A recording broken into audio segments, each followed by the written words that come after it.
Sit! Welcome to the Dynasty Nerds Fantasy Football Podcast, where we discuss Dynasty strategy, rankings, and all things NFL. So get ready to geek out on fantasy football with your host, Rich Dotson.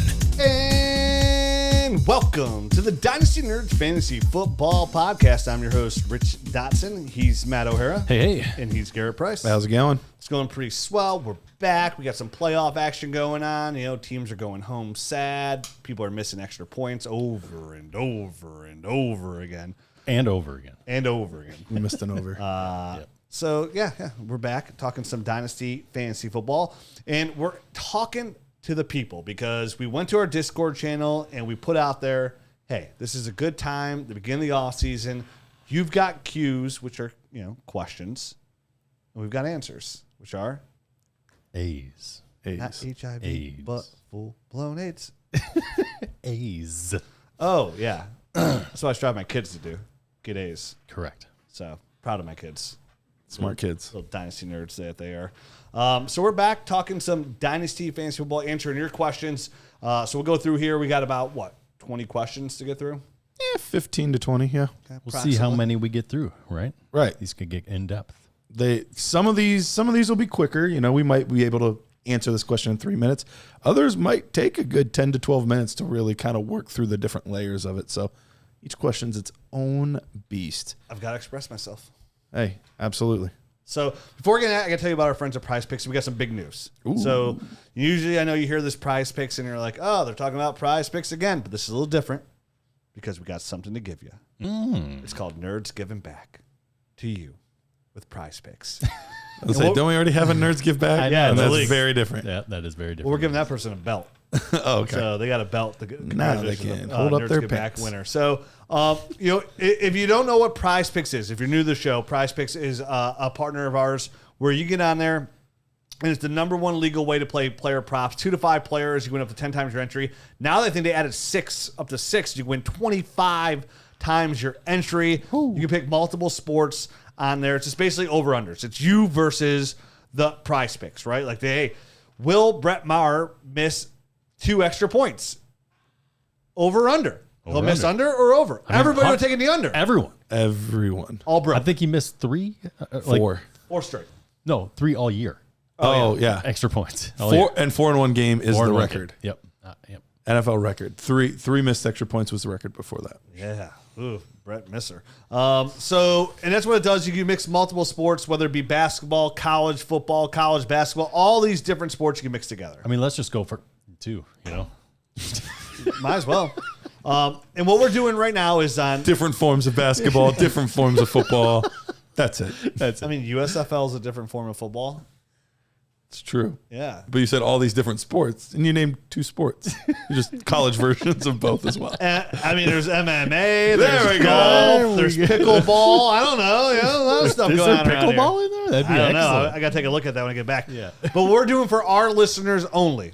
What we're doing is on Thursday on Twitter, look for the tweet from the Dynasty Nerds account. It's going to say, show me your PrizePicks for $200. If you sign up for PrizePicks and you use the promo code NERDS, and all you got to do is put in $10. That's it. If you put $10 in there, use the promo code NERDS, all you got to do is screenshot your bet of your player props entry. of the week. Yep. Your entry of the week. And that's all you have to do. It's just that. We're going to pick 2 people and give them $200 credit on PrizePicks. And we're going to do that for the next couple of weeks. Sweet, man. So, but you have to have used the promo code NERDS to qualify. Have to. So if you use the promo code NERDS, you screenshot it under that tweet. That's all you have to do. We're going to credit your account for $200, 2 people. We're going to do it every single week until like March 1st, right around there. Right. Or until we run out of money to give because we want to That's go broke. also a possibility. Yeah. Subscribe. We want to give your money away to these people. So check them out. PrizePicks, best app. Let's get into the Q's. Let's get into the A's. How about you want to do it where like we each just kind of rotate going through asking a question? Sure. Okay. I'll go first. All right, you go first. This one is from Ted Weenie. Thanks, Ted. Thanks, Ted. How much should I expect in return for the 1-1? I'm rebuilding and have a few more holes in just one running back. As much as I love Bijan, it would likely be my only share. I need more. We hear you, Ted. I have a lot to say about this. I asked a question, so you guys go first. I'll rebuttal. I'll rebuttal. All right. So Ted Weenie, here's my feelings on this.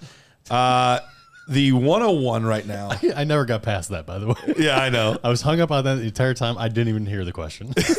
I don't even know what we're I don't answering. even know what we're talking about. I think Bijan's involved in this in the 1-1. I don't How know. do you know what I named my weenie? Ted Lasso. So I'm in agreement with kind of what I feel like he's already trending toward, which is as great as Bijan looks like he's going to be. Right now, the 1-1 is worth more than we've seen, I don't know, 5, 6, 7 years. I don't know, since Kyle Pitts 6 months ago. Well, Kyle Pitts wasn't even the 1-1 in his class in Superflex. I'm just talking about extreme value. Extreme value. No, I'm talking about the 1-1 overall. Is he at the 3 And a rookie. Is he at the 3 firsts? I think you would have to give three firsts. mid firsts Right. in order to get the 1-1 right now. You'd have to give like 6, 7, and 8 to even like have a chance at it. I think 5, 6, 7, whatever. I think it's 3 first. Yeah. So this is the largest sum that 101 has been worth in a long time. Saquon, would have been close. He would be the closest one that I can think of. Trevor Lawrence, and Superflex.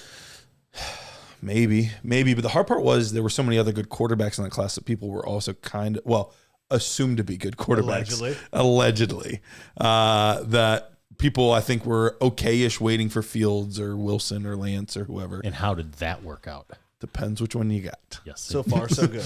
Yes. Lawrence and Fields, yay. Other two, not so much. Brock Purdy, 2 first. There you go. So at this point, yeah, I think I would be willing to move Bijan, but I'm not just giving him away. I would want around 3 first or some young players along with some first round picks, Right. in order to do that. And that would be what I would not only be wanting to do, I would be actively pursuing selling the 1-1 for. Would it be who would you take from this past year's draft as like a Brees Hall. okay? All right. I mean, Brees Hall would be good, but if you're rebuilding, maybe you'd want a Wilson. Okay, or something so like Garrett that. Wilson. Garrett Wilson And a first. a first, right? That's what I'd be looking at as well. Very high first. So I can get like Garrett Wilson and come away with like Jahmyr Gibbs. Can I get Jackson Smith and Jigba and get the OHIO powerhouse, Yeah, I would want a top 6 first along with A player with Garrett Wilson. Garrett Wilson would count as, because Up Garrett first. Wilson's worth 2 firsts. Yeah, he's worth a first and a half, 2 first, somewhere around there, right? At this point. I think he's worth 2 firsts. What he showed his rookie year in the sky going up, and wait till Derek Carr gets there.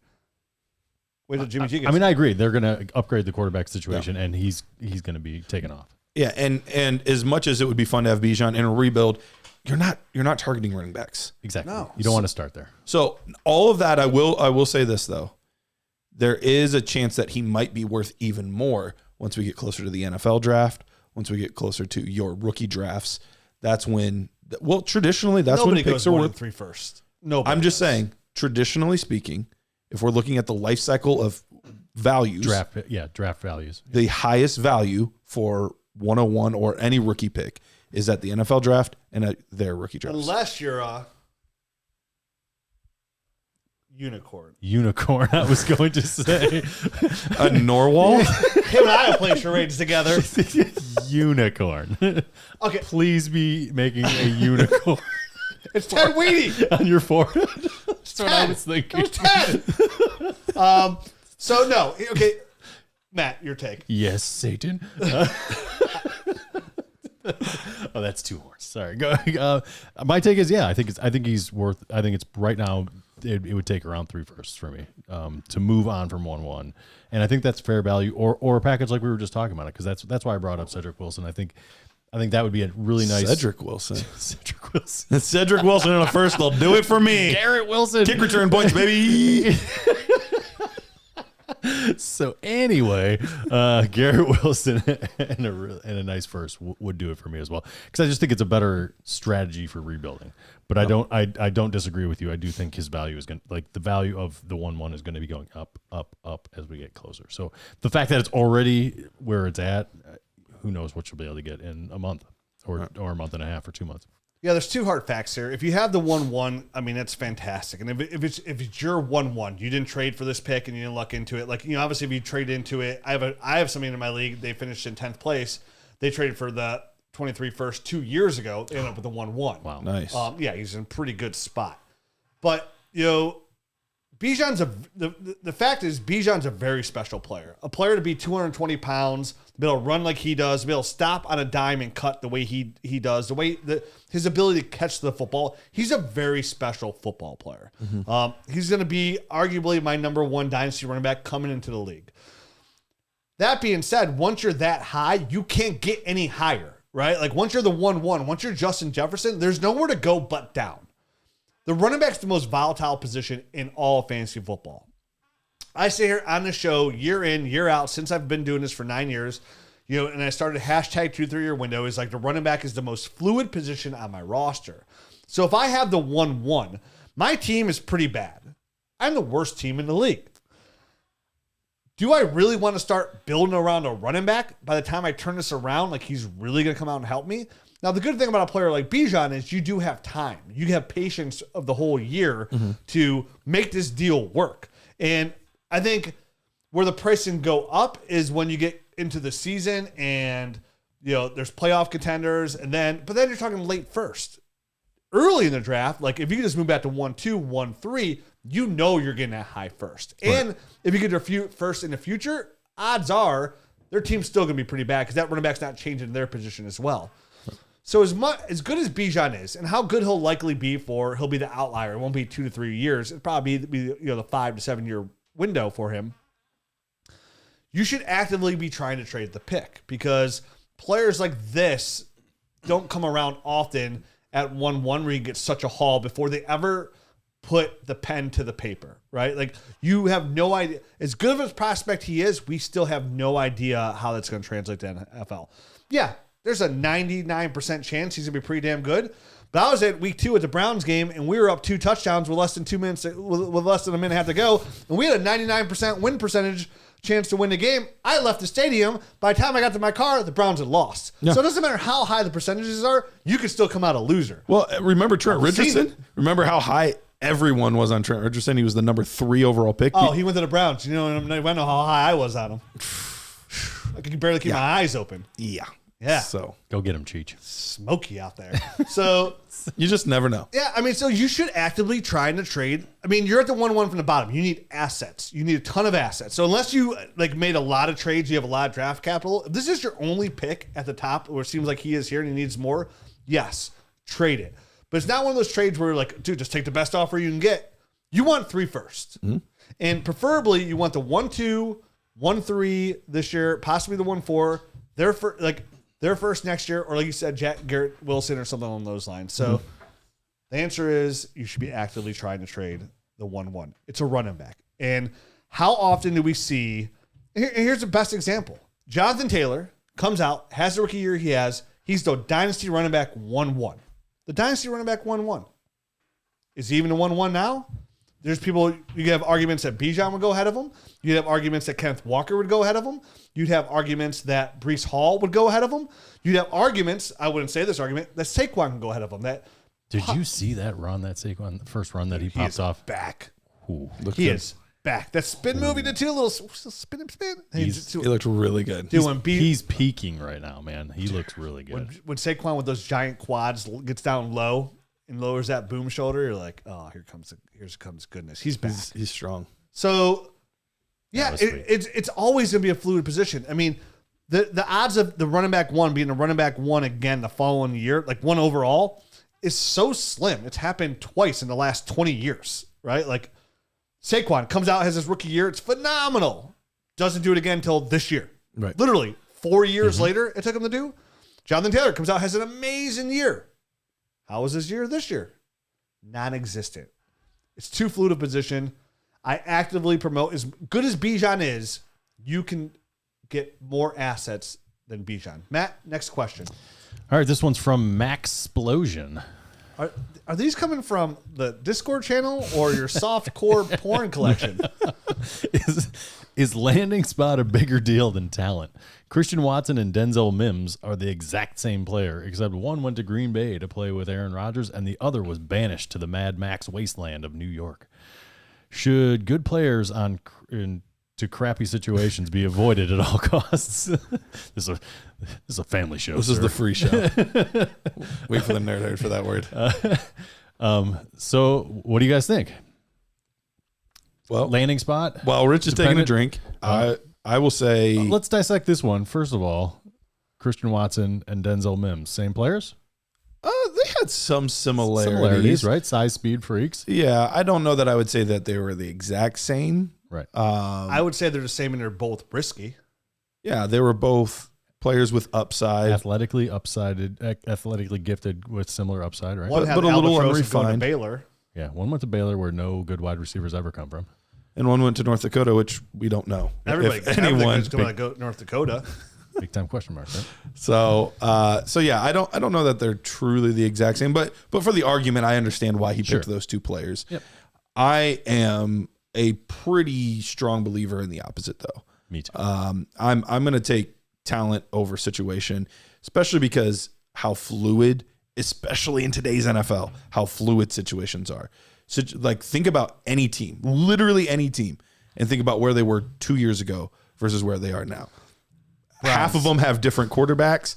Half of them have other players that weren't there. Like, situations are so fluid. So I would be on the opposite. We've seen a lot of really talented players go to bad situations and just make something of it. Garrett Wilson this year. That was going to be my perfect example. Yeah. I mean, you don't have to look any further than his teammate. I mean, that's it.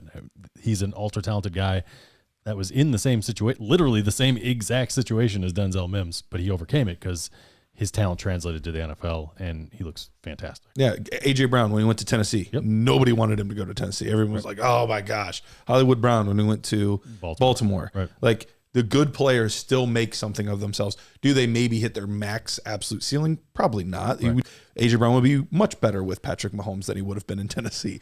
But, yes, I'm still going to go talent over situation. I'm not saying situation has no bearing on it. That'll move little things here and there for me, but I'm not going to move players up a whole tier or two just based on situation. No, Yeah, I think rise to the top. I think it should be a tiebreaker. If you have guys on equal footing from a talent standpoint, you go with a person with a better situation. That's how I view it anyway.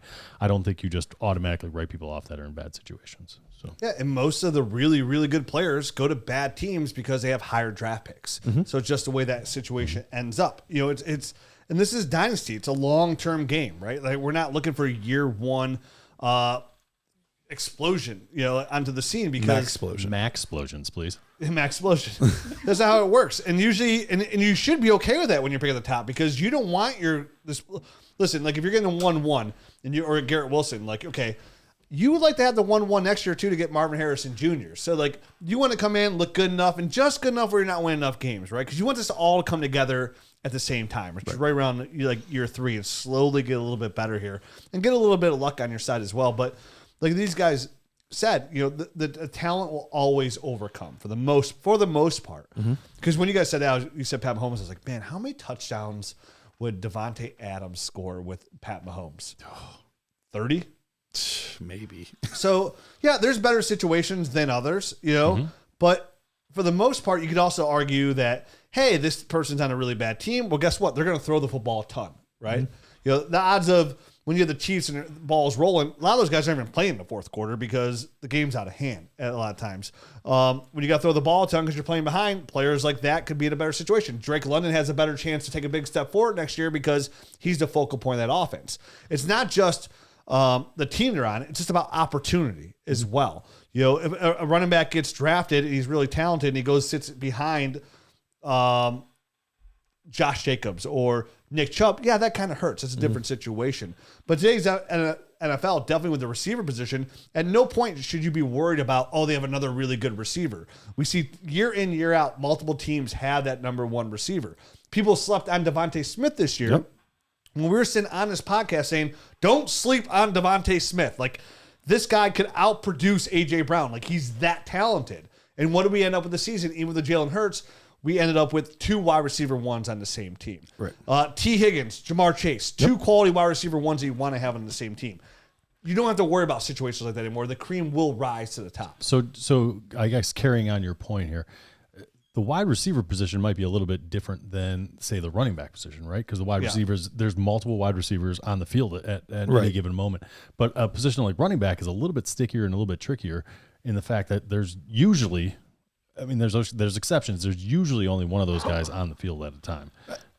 So that situation can get a little bit trickier, and maybe more weight should be put on those situations. But ultimately, if the person behind the person that's a starter is more talented, they will find the field. A la the team that just won last night, missing 4 extra points, the Dallas Cowboys. They have a running back that the owner comes out and literally strokes his ego and says the offense runs through him. He's the guy. He's making $20 million a year. But then you have a guy like Tony Pollard who is just too good not to put on the field. And even in his half of the carries, he ends up being a running back 1. Right. So, again, that talent will rise. And we see it. We see it with the Austin Ecklers. We see it with the Michael Turners. These guys get opportunity, and they just have to be involved in the game plan. What if the situation isn't that they're buried behind a bad player? Maybe what if it's the offensive line in front of the player? And I do think that we've seen that happen before, where good players good running backs go to bad offensive lines, good quarterbacks go to bad offensive lines, and it does affect their play. But ultimately, long term, good players figure it out. Yeah. Like, good players figure out a way, whether it's, okay, I'm going to be more utilized in the passing game than to get. That was Saquon his rookie year. Mm-hmm. Elite player. Garbage offensive line. Offensive line. What did he do? RB1 season based on mostly because of his receiving more so than his rushing. So good players tend to find a way to make it happen. Will they hit their max potential on a bad team? No. But they're still going to show you that they're an elite player. I think Najee is another guy as well. I mean, a guy I think he's volume dependent, and he went to a team that will give him the volume. The offensive line is not good there in front of him, but he still gets it done from a fantasy He's still solid. He's not what he could be. He's talented enough. You know what I mean? That he's a good asset for fantasy, but he got the volume. And I think we see this happen often too, where players will get drafted to a team that already has an established running back, and that always scares people. We saw it happen with Jonathan Taylor and Marlon Mack. We saw it happen with Nick Chubb and Carlos Hyde. We saw it happen with Joe Mixon and Jeremy Hill. We saw that happen. Like, we've seen this story happen over and over, where teams spend a first or second, maybe not as much third, but if teams are using a second round pick on you, I don't care James Cook this year. I mean, by the end of the year, he was taken over. If they use Kenneth a second, Walker, Rashad Penny. Sure. Yeah, the only exception to that rule has ever been Penny and Carson. That's the only exception I've ever seen to that rule. But part of that was because Penny was always banged up as well. Never got a chance to really get his footing. Other than that, I've never seen a first or second round running back not take at least a good chunk of that rushing workload. Maybe not all of it, but a good chunk. Javonte Williams hasn't yet. Well, he got hurt. He's hurt. I love him. I just in my brain went, he's not getting enough. He will. He will. Darn it. And going back to the game of patience sometimes as well, which sometimes is playing Dynasty, it's a hard thing to do, right? Like, it's a hard thing to be patient when you're paying your entry fee and you know you're coming in last place and you're like, I got to make these moves. Like you mentioned, offensive line, a competent NFL GM will identify those holes and make that better. You know, what did the Giants do? They went out and drafted Andrew Thomas. They built that offensive line up knowing that was a weakness of the team. Right. Now the offensive line is playing really well. And who's benefited? Daniel Jones is looking like a very good quarterback. Who's an asset in Dynasty Fantasy Football. I'm so glad as being the former president, I have so many shares. And Saquon looking like his old self. And now what are we saying? Oh, this team needs to get a really good receiver, right? Yeah. And at the same time, they like Isaiah Hodgins has looked really good out there. Slayton's making it work. They're all free agents. We'll see how that works out. So we'll see.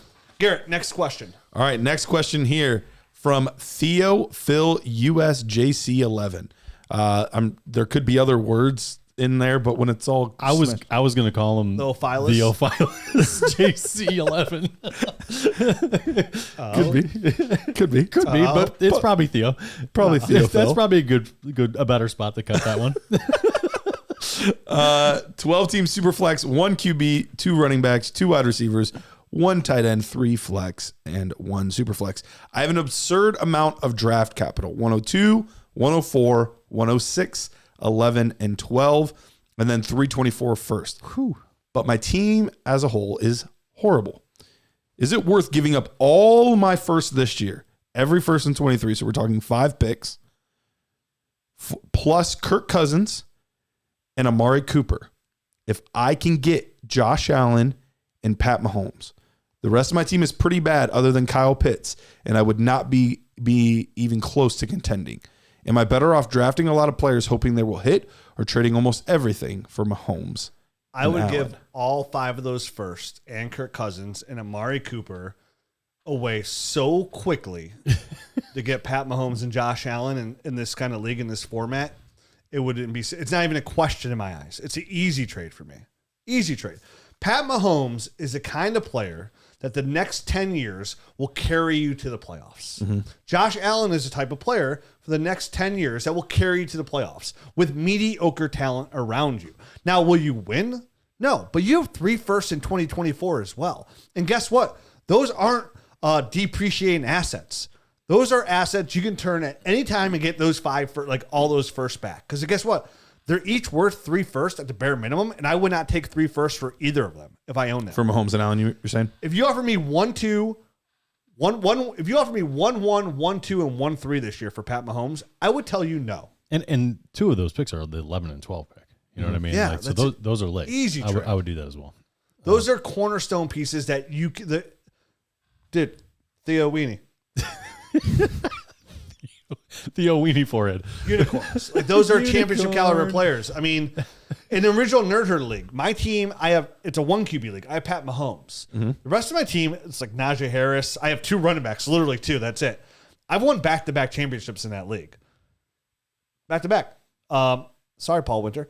Yeah, he seems the best. I beat him both years. It seems way better than mine too. Man. Yeah, it does. It does. The same person twice. I beat him twice. His team's better than mine. I'll admit it, but I won. And know what the X factor is? It's Pat Mahomes. Yeah. Literally, the only reason I won back-to-back championships is because Pat Mahomes. Because nothing else is special on my team whatsoever.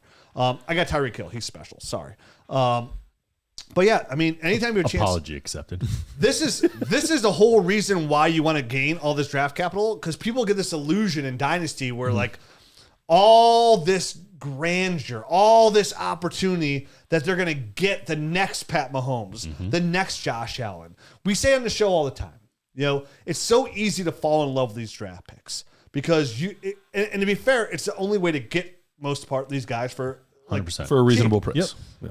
But there's only 12 running back ones. There's only 12 wide receiver ones. There's only 3 tight end ones. And there's only 12 quarterback ones. True. But even there, like, there's only... Can we start cutting the tight end ones, please, at number 3? That would be amazing. When it comes to quarterbacks like this, that are going to be consistently a top 3 asset, like at their position, which is the highest scoring position in all of football, year in and year out. And maybe Caleb Williams will join that conversation. Maybe Archie Mann down the road. But those guys will have to develop as well. Right. You can't even put it, like, it's hard to even put a price tag on them. Because, again, I don't know, like, I wouldn't take those 3 firsts for Pat Mahomes because those 3 firsts will come and go. Bijan will come and go, and Pat Mahomes will still be an elite quarterback in this league. So, for me, that's an easy trade. I agree. It's super easy, man. For all the reasons you just said, I'm not going to beat the dead horse there. Just the fact that 2 of the picks are 11 and 12, like I had mentioned, that's enough right there for me to push it over the top. There's no way you're going to get a Josh Allen or a Pat Mahomes in most Superflex leagues. You know, I did get Justin Herbert at 110, so I guess you never know. You never ever know. That's just a bad league you're in. Well, you're in the same league with me. Never happened to me. I mean, we could see the same kind of thing happen this year with, you know, depending on where Will Levis goes or Anthony Richardson goes. Same type of thing could happen. Sure. It could pan out. Yeah. I mean, Lamar Jackson went later. But why bother taking the risk if you can just throw a couple extra picks at it and eliminate the risk? Because, I mean, right there, even if you use 2 of those picks for quarterbacks, who knows if you hit? And then, you know, you only have three picks left over. So you're just throwing 3 picks on top of the 2 picks that you would be making to make quarterbacks. And you're assuring yourself that you're getting 2 stars. Yeah, you're talking Jordan Addison, Tanks Bigsby, and Michael Mayer. You know what I mean? Sure. So, which are good players. All good players. To go with C.J. Stroud and Bryce Young. Yeah. Right. Or Pat Mahomes and Josh Allen. Right. The one thing I will say, I feel like we're forgetting a little bit in this equation is you are also giving up Kirk Cousins and Amari Cooper, which it's not the end of the world, but those are assets. They are. No, absolutely. Those are, especially in a super flex league. Kirk Cousins. I won't miss you. He's been a quarterback one every single year Have for like fun the past shopping at the Gap, Kirk. 5-6 seasons. So I agree with you guys. I would make the deal as well. I don't want that to be overlooked in this equation. Those are good assets that you're giving up. You forgot your Kohl's gift card. It's Kohl's cash. Bye. As good as cash, man. Yeah, but same thing. If he has so many holes, Amari Cooper and Kirk Cousins, by the time he turns this thing around, they're no longer even assets. Oh no, you need to move those guys. I'm just saying those are valuable pieces to a contending team in a deal as well. And if you're out there listening and you're the one offering this trade, what the hell are you thinking? You end up with Pat Mahomes and Josh Allen, and now you want to go around and get all this freaking. I wonder if it's maybe two separate teams he's trading with, and like this is the total package. Maybe, yeah.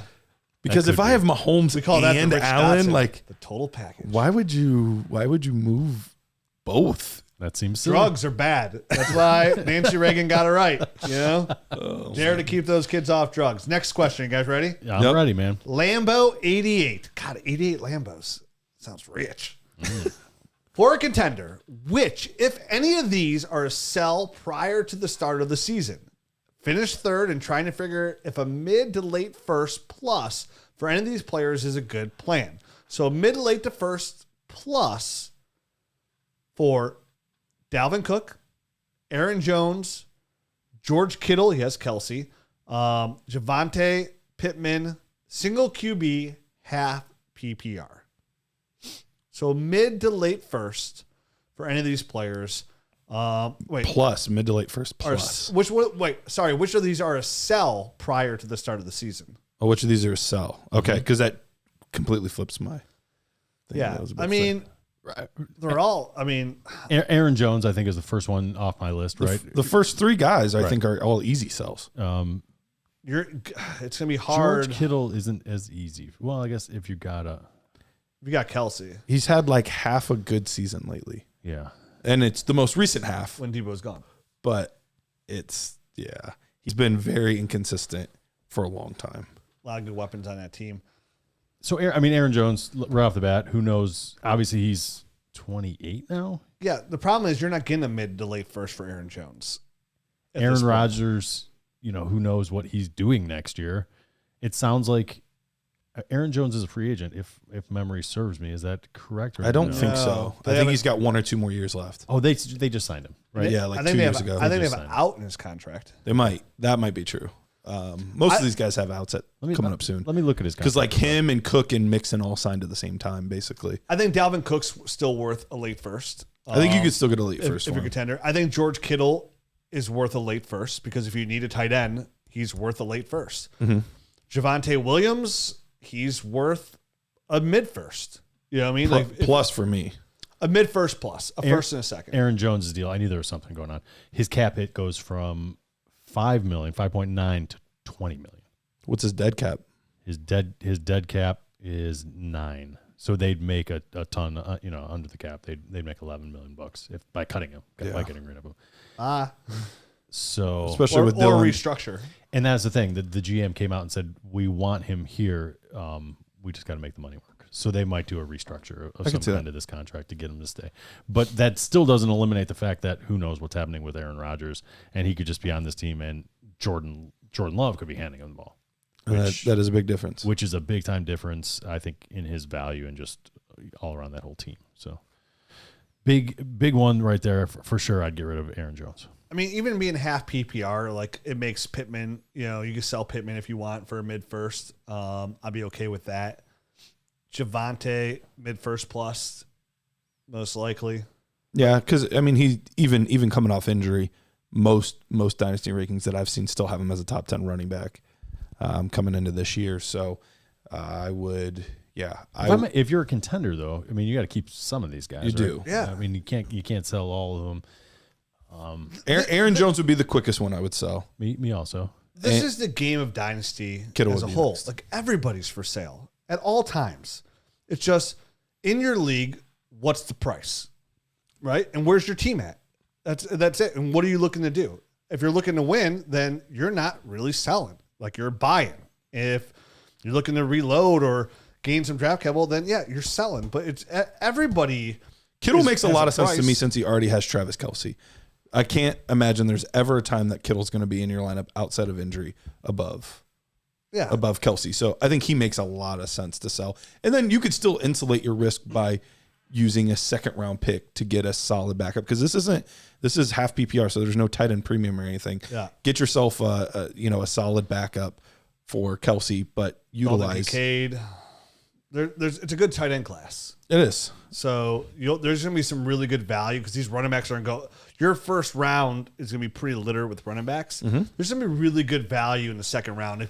If you have some tight end needs and you want to take a couple of dart throws on some guys with really high upside, I would start targeting second round picks, like mid second round picks too. They don't even have to be high second round picks. If you can get 2.5, 2.6, 2.7, you can come away with like 3 pretty good high upside. The only tight ends, guy, and one of them will hit. The only guy that'll probably go above that at this point is Mayer. I think everybody else in the class, you'll be able to get after that. And point. right now, during all the mocks, which you could download the Dynasty Nerds mock draft app, which eventually be turned into the Dynasty Nerds app, where you can have all our stuff on there. I saw it yesterday for the first time, and it made me go from 6 to midnight. But Michael Mayer even is going like late first. So if you do want to practice for the 2023 draft class, go to the App Store, download the Dynasty Nerds app, and we have a mock draft tool. All the rookies are in there, and you can literally adjust your picks. So if you have the 1-1, the 1-2, the 1-7, 1-11, 2-4, you can put all those in there and draft just like you would draft. And that also is relevant to this question. Like who am I going to be able to get with a mid first? Yeah. You know what? I go out and practice. See who you're getting in these mock drafts. See if the person that you're getting is a better long term play than an Aaron Jones or George Kittle, who's really your second tight end on your team. So that's the kind of stuff that you have to think through and kind of strategize before you make a trade like this. So the mock draft tool, that was a great mention and a great idea for anyone out there kind of struggling with these same kind of questions. Right. Go out and use these tools. That's what they're there for, to kind of answer these questions. The whole reason we build them. Yep, absolutely. It's to be all encompassing. We're here to put you in the best position. That's why I wait till you see the Dynasty GM 2.0. You're going to be going crazy over this thing. Next question from Young Goat 88. Last one was Lambo 88. Wow. This is Young Goat 88. All right. Here we go. Are there any veteran running backs, 27 years of age or older, that you are willing to purchase at cost this offseason? Dips in the values for guys like Cook, Kamara feel like something to capitalize on now before they could possibly rise when the season starts again.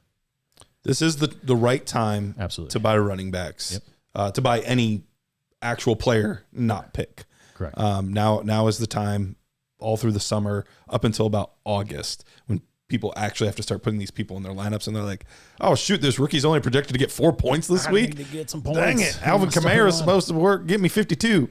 So this is definitely the time to do that. This is a cop-out answer, so I feel bad for saying, but it all comes down to what are you going to have to pay for these guys? If I'm having to pay what we talked about in the last question, I'm not paying a mid-first for Dalvin Cook. I'm honestly not paying a first for any running back over the age of 27. No. I just won't. Right. Can I pay a couple of seconds? Can I pay 2-3 and a Elijah Moore? Sure, I'll do that. But I'm not going to pay 109, 108 for Dalvin Cook. For Dalvin Cook. So that being said, I'm fine with getting any of these guys for a 1-year rental. Cook, Kamara. I think at this point we've seen Zeke. I think we've seen kind of the end. So probably, but I mean, the reason I'd still buy Zeke is 2 reasons. One, his price is just plummeted. It would have to be like 212. I would pay if I need a running back, and I'm like, if I have 2 running backs, I need 1 more running back, right? Like just for the depth to have a guy who has a good ceiling. Is I'd pay a little bit more for Zeke just because the odds of Tony Pollard being there next year are pretty low. So his carry should still be there. He'll be the guy he'll be like the Mike Davis next year, right? Where he's just getting the carries and he's going to finish. I mean, he finishes like running back 16 somewhere around like this year, splitting with Tony Pollard, who's a running back 1. So with Pollard gone and Zeke's still very viable in the passing game, so maybe his role transfers that way. I think he still holds enough value where he could be an asset. Not as your running back 1, but as like your 3rd running back. Like if you go into a season hey, I built this team. I have some really good assets. I have 1-8 this year. Like I went to the playoffs. I was one and done because X running back was hurt. I went to it with running back. And now you're going to year 2 with those 2 running backs. Say it's like J.K. Dobbins and Najee Harris. But those are only 2 running backs. Mm-hmm. And you get Zeke Elliott for 2.8, which is hard to get any running back as a starter for that kind of price tag. I think Zeke's probably the best bang for your buck on value. I think Kamara might still hold a little bit more value than Zeke, but if you're looking for the cheapest running back at that age price point that can offer the most upside, I think it would be Zeke Elliott. Because one, we mentioned earlier, Jerry Jones still loves him. He's still owed a ton of money, so he's not going anywhere next year because he's still owed a ton of money. With Tony Pollard leaving, I think that's probably your best bang for your buck. Next question. All right, next question. Mike's Ditka. Value of the 102 this year. Cost to trade into 101. Strategies for making the most of that pick if you're looking to contend this year. Need a proven asset at quarterback. What do you guys think? So there's second question. Is this 2 questions? Like the cost to get to 1-1, and then he needs a proven quarterback. Let's talk about the difference between 101 or 1-1 and 1-2. Yeah, 2 more first. But should it be? Should it be? But should it be is the question. Do we value Gibbs that much lower than, or if this is super flex, he didn't say, if this is super flex, then Stroud, Young, Levis, whoever it is, are they that much below? Because to me, I think the perception tier is bigger than the actual tier. If I need a proven QB, I think the best value to go out and I think what people would call like an overpay. Say you had 1-2, right? Which I think he does. So he has, say he has 1-2. It's super flex. Yeah, I mean, you could infer that from this, I think. Mm-hmm. From that. So it is super flex. And the guy comes to you and he's like, and you go to him like, I'll give you Daniel Jones for 1-2. Now I can see Twitter going, what, are you crazy? Give me 1-2. I would smash Daniel Jones there. I don't think I would. I would. He finishes quarterback 9 this year with no wide receiver assets really is tangible. He's got Brian Dable there. He's signing. They're going to extend him. They just won a playoff game with him. He looks fantastic under Dable. Dable's got a really good track record with his quarterback play. He's going to be the quarterback of the future. He's uber athletic. We talk about on the show all the time. Nobody gives him enough credit for his athletic ability. True. He's a big, strong running back. One of the bigger running backs in the quarterbacks in the league that gets those rushing yards.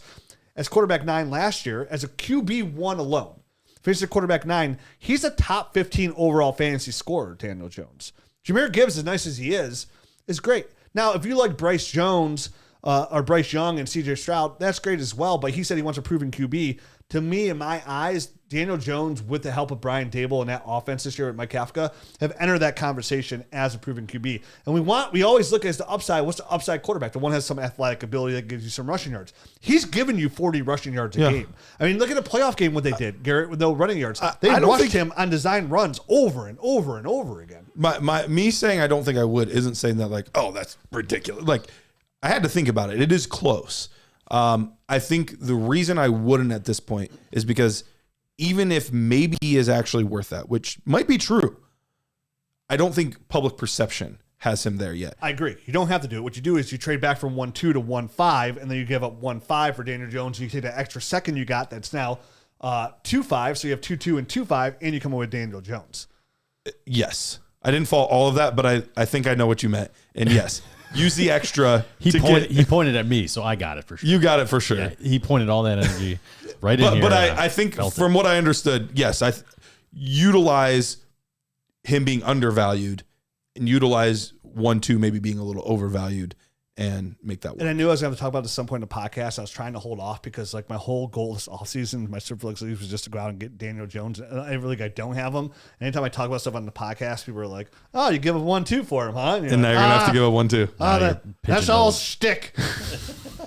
I literally was trying. I had a deal pretty close in place to get Daniel Jones for a 24 first, and then he wanted to wait for the playoff game, and then the playoff game went really well. Price just went up. And somebody traded him straight up for Tua instead. Wow. So, okay. Which is interesting. I would rather have Daniel Jones than Tua. I don't know. I don't know where I'm at on that. I think it's a fair trade. Listen, concussions scare me. I get that. People are worried about him losing his job. I don't really worry about it as much. Like, I guess Lamar could go there, but he's had a couple of really bad concussions, and the way the state the NFL is now, with him, if he's getting these light hits and he comes back and he's signaled on the sidelines like he has a concussion and now he's sit out longer. Right. Again, I mean, is Daniel Jones the prettiest out there? No. But I mean, he tripped over nothing running for a touchdown. So definitely not the prettiest. Definitely not the prettiest. But if you sat down and you looked at the quarterback landscape right now, how it is, and you went through it, you would have Daniel Jones in your top 10. I wouldn't. Top 12? Maybe. I mean, listen, if you told me Sean Watson, he's 100%, he's going to sign a long-term deal with New York, 100%, then his price goes up, and I think his ranking for me goes up because I think he's in such a perfect situation for him. I do think they will sign him to a long-term deal. I'll tell you right now, 100%. You want to get my old crystal balls? I mean, they're dusty, but I'm blowing. It has been a long time. It's been a very long time. All right, real quick, because you said top 10. So here's kind of our consensus top whatever right now. Show me the money. Nope, that wasn't it. That wasn't the one. Daniel Jones, though. Obviously, he's not going ahead of Josh Allen, Pat Mahomes, Justin Herbert, Lamar Jackson, Kyler Murray, Joe Burrow. None of those guys, right? No. Okay. Dak Prescott. That's really close for me, if I'm being honest. I don't think so. Yeah, it's Dak for me. Yeah. Yeah, I mean that's fine, but it's close for me. These next couple guys that feel like they're ranked too low. Jalen Hurts. He's not going to go above Jalen for me right now. Daniel Jones averaged 1 point more per game than Dak Prescott this year. I still the track record, the weapons. I'll take Jalen Hurts. Okay, Jalen Hurts. Trevor Lawrence. I'll take Trevor Lawrence. All right, so he's at 9. 10, Justin Fields. Better offense, right, in New York? Yeah. I would take Justin Fields. The ceiling is higher. Is much higher. For sure. If he ever gets the passing game figured out. But the floor would be about the same as even if he doesn't figure out the passing game. I would draft Justin Fields first, but I think the best bang for your buck is Daniel Jones. I would agree with that. I'll sell Justin Fields. I'd rather sell Justin Fields for Daniel Jones plus, which I think you could too right now.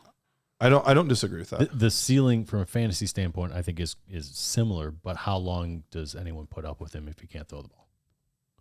We'll see. That's what I'm worried about. The thing is, the whole Justin Fields narrative that he can't throw is odd to me because he can throw. I mean, he was great at that in college. We didn't realize he was quite this athletic. His deep ball accuracy is really good. Yeah, so he'll get that figured out. I'm not. I mean, I think my point is like I think a move in Dynasty right now that I would love to make, like if I had Justin Fields, is a trade for Daniel Jones plus. Like, can you? Like right now, the Justin Fields hype with that Russian, like you might be able to get Daniel Jones in a first. Last one, real quick. Deshaun Watson, Daniel Jones, because he's at 11 for us right now. I would, because 2 is 12, so we know where you stand with that. Because you said you would do it. I already know Matt's answer, so I don't have to answer that because he hates Deshaun Watson because he's just pervy McGurvey. Deshaun is not me. Yeah, I just want to be very clear on that one. I would, if I'm being honest, if I'm being dead honest, I'd probably let my homerisms get in there, and I would just want to have Deshaun Watson because he's a quarterback of the Cleveland Browns. Sure, but I mean, it's as of today where it stands, they're really close. I can see the end of next year easily being Deshaun Watson. You guys watched that situation a lot closer than I did this year because you guys were actually watching the games. Did he look better towards the end of the season? No. Watson? Yeah. No. He had better than week 1, his first game back. But he was still misfiring? Yes. He was not himself. He was not the guy that we saw in 2020. Okay. Here's a good one. Kyler Murray or Daniel Jones? Daniel Jones for me. Because the GM... Daniel Jones? Daniel Jones. Kyler Murray. The GM came out there like, we'll have no egos in this building. Things are brewing. I think. But that contract's so big, they're not... You could trade him. You could trade him, but that he's going to be playing somewhere. You think the Commanders would give you multiple firsts and take the contract? Probably, but he's still playing. Like, that's what I'm saying. His contract is so big, he's playing for a while no matter what. I would rather have Daniel Jones as well. I think I would. Kyler Murray's a little walking injury bug. I would rather have Kyler. I have Kyler on a team, and I have Daniel Jones on a team, and I feel better about my Daniel Jones share. No, I'd want because I know that Kyler has much more day-to-day upside or week-to-week upside, but he's going to miss time almost guaranteed he's going to miss a 4 to 5 game stretch, and now he's injured. And I mean, he's a little guy. He's a tiny guy. How is he going to come back from that? How is he going to mentally come back from just having a pretty bad injury? It was ACL and more, right? Was there more going on in that one? I can't remember. I don't remember. I don't think so, but I could be wrong. I felt like there were a lot of ACLs and stuff. I felt like it was a PCL thing, and maybe I'm thinking of somebody else as well. So I don't quote me on that one, but it's just what. In my one league, why are you texting during the show? No, in my one league that I'm in, that I have Kyler Murray, I was going to craft a trade to get Daniel Jones because I have Pat Mahomes, and I got Daniel Jones, Kyler Murray, and Pat Mahomes. You already have him. You can't even trade for him. Suffer and succotash. That's so funny. All right, next question. Let's skip the next one, and it's you, but we kind of already touched on to a little bit, so. Yeah, okay. For sake of time, because we're running out Where of we it at real quick. minutes-wise? Well, we were at 40 when we just started that one. We're at 50. Yeah, okay, so we got enough for like a couple more. Couple more. We'll skip that Let's one. not try and spend as much time on these. Let's try and get through these. We'll do the best we can. We're going to go a little over an hour. I mean, I'm fine with that. All right. Brandon Mitz. How do you view Mark Andrews' value moving forward in non-tight end premium? He was off to a strong start before injuries derailed him. He is still only 27, but Lamar's future in Baltimore is murky at best. I think Mark Andrews is going to bounce back hugely. I think it was a little bit of a rough patch. He had horrible quarterback play for most of the season. And if Lamar comes back, I think they have a good enough connection. If it's not Lamar, they're not going to be bringing back these two guys that they have now. They're going to have a better quarterback situation. Right. So Mark Andrews, I think, is the most stable fantasy asset in the passing game on the team. So I value him very highly. I think this is a good buy low opportunity 100%. on Mark Andrews. He's one of my favorite buy lows right now. And there's a good chance I feel like Greg Roman could be gone. We'll see. I could be wrong there, but there's been a lot of rumbles about them maybe moving on from him. So we'll see over the next offensive coordinator for people that. Yes. And if so, you would assume that they would go to a more traditional passing offense than what we've seen in Baltimore for the last few years, unless Lamar is still there. And, but if Lamar's still there, we know Mark Andrews is good with Lamar. Yeah. So we're fine. But if not, chances are they move on. They might start fresh on the offense from that perspective, and we'll get a more traditional pass first quarterback, and all will be good there. So the 95% chance that he ends up in a good situation, yes, there's that small 5% chance they get stuck with Huntley or something like that, and it's not great. But overall, I think he's a great buy low. I mean, if they try to roll with Huntley for a full year, it's going to be bad. They're going to be clearing house. You know what I mean? That's going to be one of those things where Harbaugh's gone at the end of that, if that's the decision that's made. Do yourself a favor. Go put an offer out for Mark Andrews. Yep. Next question, Matt. Andrew Too True. It really rolls off the tongue. Is Dak Prescott someone we should be exploring selling this offseason? Seems like he had a pretty down year and is getting a little bit older.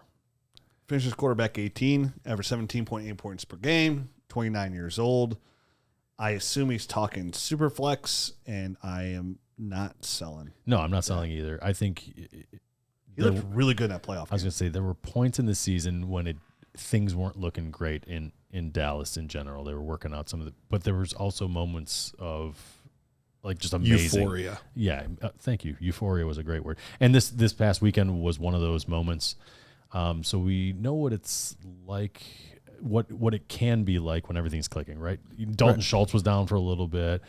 Gallup was gone for the majority of the year. He was coming back from a hand injury. He's a quarterback. Right. Exactly. So things are clicking now. 29 is not old for a quarterback at all. Especially in today's NFL. Absolutely. So, no, I'm not looking to sell him. If anything, if it opens up the door for a buy, I go out and get him in Superflex. I'm with you in the potential shot that Zeke could be maybe gone. That would only probably force them to throw the ball more. And we kind of saw, remember the 1 year where he was on pace for 7,000 yards? 7,000 yards and 70 touchdowns. I remember so this. I think if anything, we'll see, because Pollard will probably be gone. If they bring him back, then they're going to be throwing the ball to him a lot as well. So I just don't see a scenario where he's not throwing the ball a good amount to good players. I just don't see it. Next to Trojan Guard 25. From weeks 11 through 17, Rashad White, Isaiah Pacheco, and Tyler Algier all finished as running back 2s.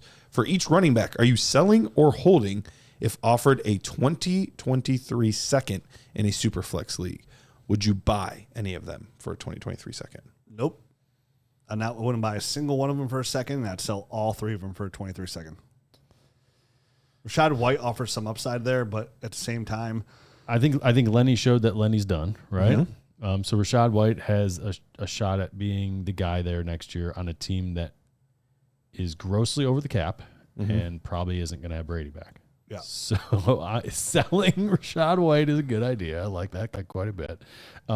Pacheco, I like his running style. I think he adds some toughness to that team. So from Kansas City standpoint, I think they'll have him stick around and kind of fill the role that he's filling now. So he's the guy that I would probably hold on to out of these 3 if I was going to pick one, because Tyler Algier, he had the quietest 1,000-yard season of any rookie, but he did crack 1,000 with the extra game now and stuff. Yeah. Still 1,000 yards. Right. But I just don't believe in the talent. I don't think he's ultra talented. I think he's a guy that's just getting the volume at this point, and they can come by and draft another guy that's better than him next year, and he can be replaced. And this isn't to say that they won't hold value in 2023. I don't mean it like that. Like I'm not saying like, oh, I'm not buying them like they're all trash. Yeah, they probably they all have legit chances to be the starter for the 2023 season.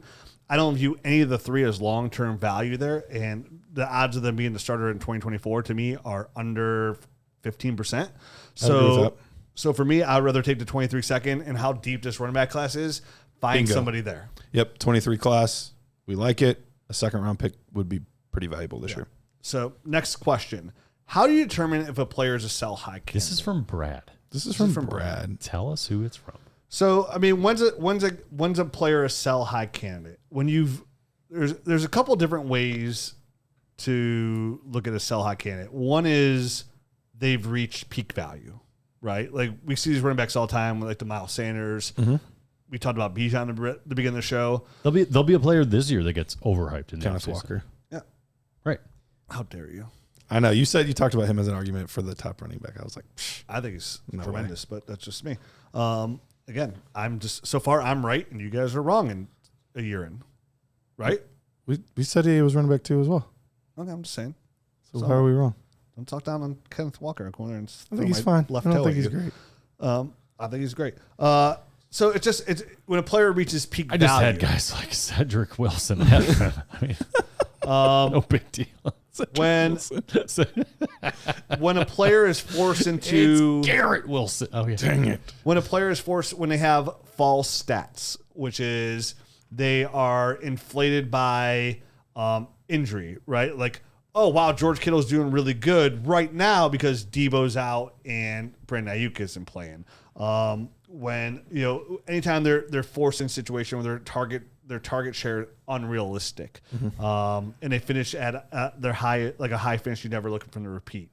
When they've reached a certain age, when it's if a 26-year-old running back gets 350 carries, sell high, sell, man, because the wheels are gonna fall off. That's the sell high moment. When you're playing Dynasty, when you look at your team, it's a constant evaluation week in, week out of the value of each player, right? Like, what's their long-term value? What's their short-term value? What's their where is it? Where are they at in that peak of value? And you're literally, the game of Dynasty is buying and selling at the right time. So these that's are all, the game. Those are all like I guess not cookie cutter because that's not, but they're generic kind of answers. It might be more specific, like in your league. There's 3 or 4 guys coming after him, and now all of a sudden the price of that player in your league, which is the only thing that really counts for any sort of real trade, the price in your league, that player is up. And that's maybe the point that hey, this is a sell high window for me. And it can be tough to know like the exact price. So for me, I always put it in terms of picks in my brain, right? Just because I always know the price of picks. Players' values fluctuate quite a bit, but picks are the kind of the easiest currency. So if I look at a player and say, how many picks, how many mid-firsts could I get for this player right now? If I think the value of that many picks is higher than the value of that player right now, then we got our answer. Yeah. Sell high, buy low. It's literally the game of Dynasty fantasy football. I tell people all the time, they're like, what's the easiest way to break down Dynasty if you want to like be an analyst? Who to draft, who to buy, who to sell. And Dynasty fantasy football. When to do it. We can do it right now if you want to get frisky. Mm. Next question. I think it's you, Matt. Oh, I thought it was. Come on, idiot Camnesia. I forgot. Camnesia. The guy's I forgot idiot guy Camnesia. I forgot he just did Brad. Brad. I'm just sitting here waiting. Idiot Camnesia. I think that's where you probably. I think that's where you break that one up. Or idiot Camnesia question.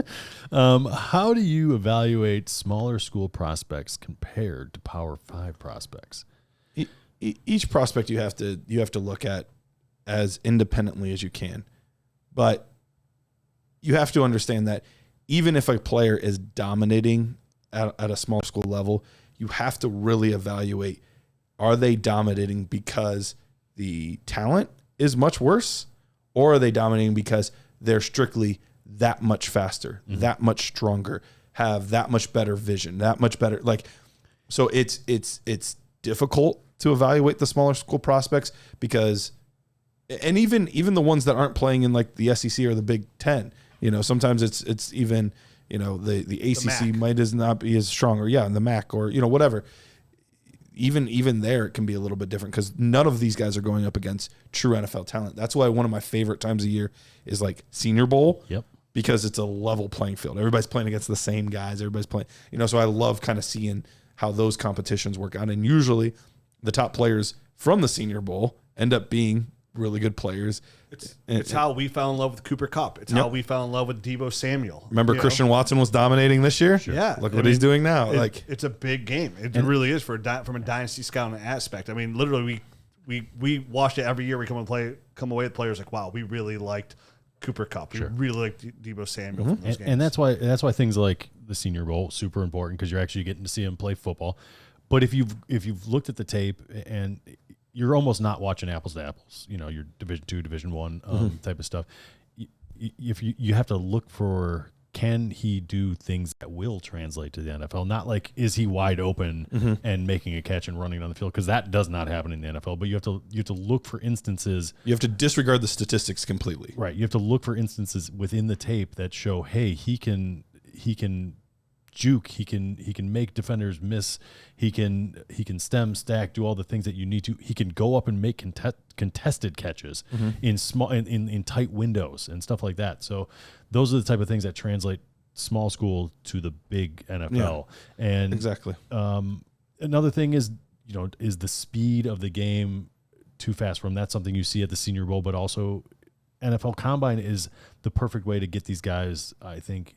What you're seeing on tape, is it the same as the big school guys? Is he running as fast as those guys, or is it just that the competition is slower? Even things like vision for running backs, you can see yes, maybe the athletes aren't as good, but he's able to still determine where the correct lane is, where the correct hole is, when to hit it. Like that, I don't care what level you're at. You either have that, or that's something you got to really develop, which is hard to do. Develop.